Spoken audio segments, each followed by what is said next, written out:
ताई, आज तुम्ही बारामतीमध्ये डॉक्टर बाबासाहेब आंबेडकर यांच्या पुतळ्यासमोर मूक आंदोलन केलंय, काय सांगा? काल जी दिल्लीमध्ये घटना झाली त्याचा आम्ही जाहीर निषेध करतो.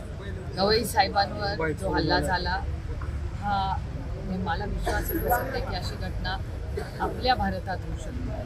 आणि ही अतिशय दुर्दैवी घटना आहे. पण ती फक्त घटनेवर थांबत नाही, त्या प्रवृत्तीबद्दलही आपण सगळ्यांनी एक समाज म्हणून त्याची चर्चा केली पाहिजे आणि ही प्रवृत्ती कुठेतरी थांबली पाहिजे. ह्या देशामध्ये स्वातंत्र्य असंख्य लोकांच्या योगदानातून झालं. महात्मा गांधींनी या देशाला दिशा दिली, त्याचं नेतृत्व केलं आणि त्यानंतर हा देश भारतरत्न डॉक्टर बाबासाहेब आंबेडकरांनी दिलेल्या संविधानाच्या चौकटीतच चालणार, हा कुणाच्या मनमर्जीने चालणार नाही. आणि इतक्या मोठ्या पदावर असा जर हल्ला होत असेल, एक समाज म्हणून, एक भारत म्हणून हा भारतासाठी एक काळा दिवस आहे आणि त्याचा जाहीर निषेध झाला पाहिजे.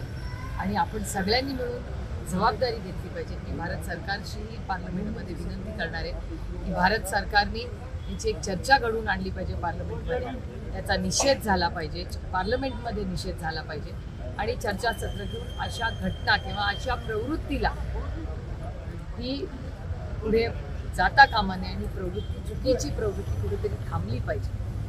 नाही, मराठवाड्यात मोठ्या प्रमाणात अतिवृष्टी झाली. गृहमंत्री अमित शहा यांचा शिर्डीमध्ये दौरा झाला, परंतु कोणतीही मदतीची घोषणा झाली नाही. उद्या देखील पंतप्रधान मोदी मुंबईमध्ये येत आहे, काय अपेक्षित आहे? नाही, आमची सातत्याने मागणी आहे की सरसकट कर्जमाफी. मी पहिल्या दिवसापासून अतिवृष्टी झाल्यापासून विनंती करते महाराष्ट्र सरकारला की या दोन भागात काम करावं लागणार. एक तर तातडीने वसुली बंद करणे, सरसकट कर्जमाफी करणे हा एक भाग झाला आणि दुसरा भाग की सरसकट परत शून्यातून आयुष्य सगळ्यांची उभी करणे.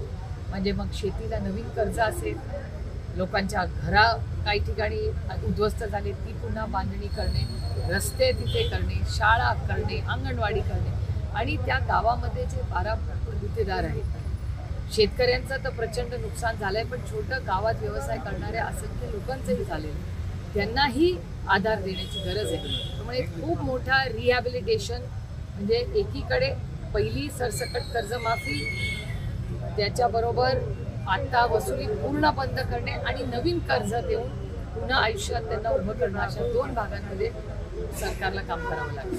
मंत्रिमंडळाची बैठक आली, शेतकऱ्यांना मदत जाहीर होईल, काय वाटतं? आज चॅनल्सवर आलेलं आहे की 15 ते 18,000 कोटी रुपयाचं पॅकेज काहीतरी सरकार करणार आहे. जर झालं तर त्याचं अर्थातच आम्ही स्वागत करू, पण त्याची अंमलबजावणी त्या शेवटच्या माणसापर्यंत पोहोचावं.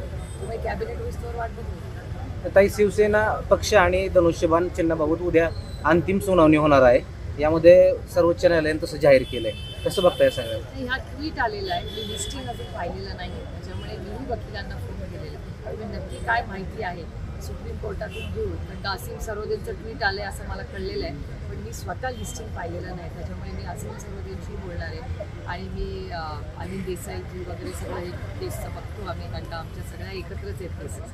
मी त्यांच्याशी बोलून मला नक्की कळेल की लिस्टिंग झाली. बिहारच्या निवडणुकींचं बिगुल वाजले, खरं तर मोठा गोंधळ झाला होता मतदार यादीत. कसं बघता या सगळ्याकडे आगामी काळात याचा काही परिणाम, म्हणजे महाराष्ट्रात झालं त्यानंतर आरोप केला गेला, त्यावरती बिहारमध्ये काय दिसेल? मला असं वाटतं जे वाचन आहे, म्हणजे मतदारांच्या लिस्टचं वाचन, मतदार यादी वाचन हे करणं खूप महत्त्वाचं राहणार आहे. आणि हा फक्त बिहार किंवा महाराष्ट्राचा विषय नाही, हा देशाचा विषय. हा देश संविधानाने चालतो, हा देश कोणाच्या मनमर्जीने चालत नाही. त्याच्यामुळे डॉक्टर बाबासाहेब आंबेडकरांनी दिलेल्या त्या संविधानानेच देश चालणार आहे. तर ते नियम कायदे हे इलेक्शन कमिशनलाही लागू. दुर्दैवाने सातत्याने आम्ही बघतोय ज्या पद्धतीने आरोप प्रत्यारोप इलेक्शन कमिशनवर डेटा ड्रिव्हन होतं. म्हणजे असं होत नाहीये की आरोप करतायत आणि त्याच्या मागे डेटा नाही, हा डेटाच दिसतोय. म्हणजे अनेक ठिकाणी तुमच्याच चॅनलवर सांगितलं जातं की पत्ताच नसतो पण तिथे 800 मतदार आहेत. मग ही यंत्रणा आली कुठं? ह्याची चाचपणी व्हायला नको. तुम्हाला सगळ्यांनाच माहिती आहे की एखादा शेतकरी जर कर्ज काढायला गेला आणि 0.01% पण एखादं डॉक्युमेंट कमी जास्त असेल तर त्याला तुम्ही कर्ज देत नाही, मुलांना ॲडमिशन देत नाही, स्कॉलरशिप नाकारता. मग हे सगळं असताना म्हणजे गरीब कष्ट करणाऱ्या नियम कायदे, जो ड्रग्समध्ये आहे तो खोटा पासपोर्ट घेऊन पळून जातो त्याला सोखून माफ, जो मतदार नाहीच आहे जागेवर त्याला मतदान करायचा अधिकार. हे काय चाललंय या राज्यामध्ये, हे खूप एक महत्त्वाचा प्रश्न आहे. आणि इलेक्शन कमिशनबद्दल मनामध्ये जे प्रश्न आज उद्भवत आहेत ते भारतासाठी आणि एका सशक्त लोकशाहीसाठी फारसे चांगले नाही. ताई, दिवाळी तोंडावर आहे. असं असताना जे दिवाळीचा शिधा राज्य सरकारच्या माध्यमातून आनंदाचा. गोरगरीब लोकांना मिळत होता, तो शिधा आता बंद करण्यात येत आहे. हो, काल मी माननीय भुजबळ साहेबांचं स्टेटमेंट पाहिलं. भुजबळ साहेबांचं तुमच्याच चॅनलवरचं असं स्टेटमेंट होतं की त्यांनी फाईल पाठवली होती पण फायनान्स डिपार्टमेंटनी ती परत पाठवली, असं माननीय भुजबळ साहेबांचं स्टेटमेंट आहे. आपल्याला सगळ्यांनाच माहिती आहे की गेले 1.5 वर्ष मी सातत्याने बोलते की महाराष्ट्राची आर्थिक परिस्थिती अडचणीत आहे. जे फिस्कल मॅनेजमेंट ज्याला म्हणतात, म्हणजे जेवढे पैसे येतात आणि जेवढे खर्च होतात त्याला एक नियम कायदा आहे. म्हणजे घरात कितीही कुठला घरासारखंच राज्य चालताना जे पगार किंवा जेवढे पैसे घरात येतात त्याच्यापेक्षा जास्त तुम्ही जर खर्च करायला लागला तर दिवाळच निघणार. त्यामुळे महाराष्ट्रामध्ये ही अडचण झालेली आहे असं सरकारचा डेटा सांगतो. भारत सरकार असू दे किंवा महाराष्ट्र सरकार असू दे, दोन्ही आर्थिक अडचणीत आहे. आणि हा डेटा माझा नाही, 2-3 गोष्टी आहेत. काल वर्ल्ड बँकचा रिपोर्ट आला आहे, तर वर्ल्ड बँकेच्या रिपोर्टमध्ये या जगामध्ये सगळ्यात जास्त लोन घेणारा देश, कर्ज घेणारा देश हा भारत झालेला आहे, असं वर्ल्ड बँकेचं स्टेटमेंट. त्याचबरोबर महाराष्ट्र बघतो, महाराष्ट्रात कर्जाचा डोंगर झालेला आहे. मी म्हणत नाही, हा भारत सरकारचा डेटा. आणि भारत सरकार म्हणजे अनेक कार्टूनही तुमच्या चॅनलवर दिसतात. परवाचे कार्टून पाहिलं, माननीय मुख्यमंत्री म्हणतायत की 1,0,0,0,0 इतकं कर्ज झालेलं आहे. आता हे कर्ज फेडायचं कसं? तर सरकारचं उत्तर असं आहे की आणखीन कर्ज काढू. प्रश्न गंभीर आहे. तुम्ही स्कॉलरशिपचे पैसे बंद केले, आनंदाचा शिधा बंद केला, त्यांच्याकडे 80,000 कोटी रुपये एक रस्ता करण्यासाठी आहेत.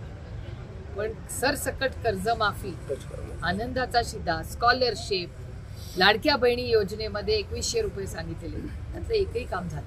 हे दुर्दैव आहे आणि खरं तर फसवणूक आहे ज्या मराठी माणसांनी विश्वासाच्या नात्याने त्यांना साथ दिली. काल जरांगे पाटलांनी एक वक्तव्य केलं, शरद पवारांनी मराठ्यांचं वाटोळं केलंय असं वक्तव्य त्यांनी केलं. कसं बघताय वक्तव्य? लोकशाही आहे, सगळ्यांना बोलायचा अधिकार आहे. मुंबईत कस्तुरबा रुग्णालयात कर्मचाऱ्यांकडून प्रोग्राम खाते निवृत्ती परत पुस्तक देण्यात आलं, परंतु महिलांनी ते पुस्तक परत दिलं आणि अंगावर फिरून माफी मागण्याचा पाहिजे. मला नाही घटना माहिती जाणून घेतली. स्थानिक स्वराज्य संस्थांच्या निवडणुका काही महिन्यावर काही दिवसांनी महाविकास आघाडीमध्ये मनसेचा समावेश होणार, त्यावरून एक वक्तव्य केलेलं आहे.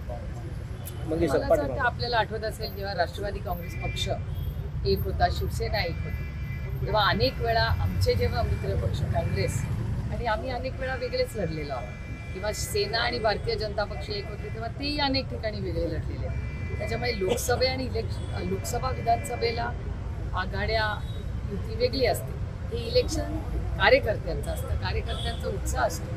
आणि प्रत्येक पक्षाला असं वाटत असतं की आपल्या प्रत्येक कार्यकर्त्याला न्याय मिळावा. म्हणजे अनेक वेळा काही ठिकाणी एकत्र लढतात, काही ठिकाणी वेगळे लढतात. आणि इलेक्शन खरंच कधी होणार आहे हे इलेक्शन कमिशनला पण माहिती आहे का नाही हा प्रश्न मनात येतो. 3.5 वर्ष झाली इलेक्शनचं काहीच अजून हालचाल दिसत नाही.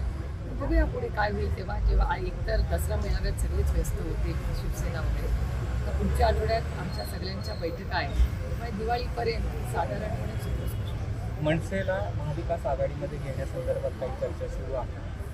नाही, आमच्याकडे काही म्हणजे प्रस्तावच आलेला नाही आहे, त्याच्यामुळे चर्चेचा विषयच येत नाही.